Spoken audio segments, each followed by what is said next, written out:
मलाई थाहा छैन कि म मात्र यस्तो छु कि अरू पनि यस्तो छ। रात पऱ्यो भने चाहिँ होइन भोलिबाट चाहिँ अब दामी दामी कन्टेन्ट बनाएर हाल्छु अब भनेर सोच आउँछ होइन रातिमा।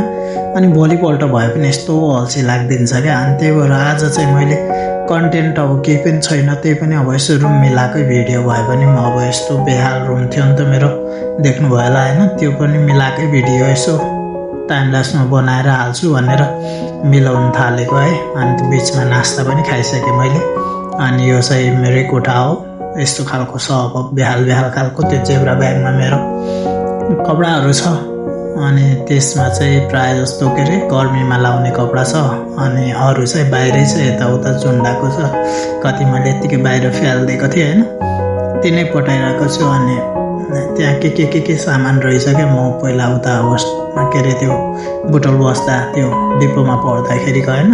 अनि त्यो सामानहरू निकालेर एक हेरेँ, एकछिन टोलाएँ। अनि त्यसपछि त्यताको काम सकाएर चाहिँ यहाँ तन्ना पनि फेर्नु पर्ने थियो कि 1 महिना जति भइसकेको थियो यो तन्ना हालेको है। तन्ना पनि फेर्न लगाएको अब। अनि त्यही भएर तन्ना सन्ना झिकेँ।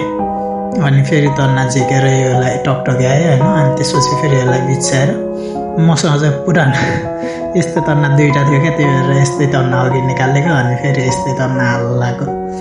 अनि टक्क लाएर तन्ना हालेँ होइन। अनि तन्ना चाहिँ मलाई यस्तो तनक्क भएन, अनि फेरि मजै लाग्दैन क्या, त्यही भएर तनक्क तन्काएर हालेँ होइन।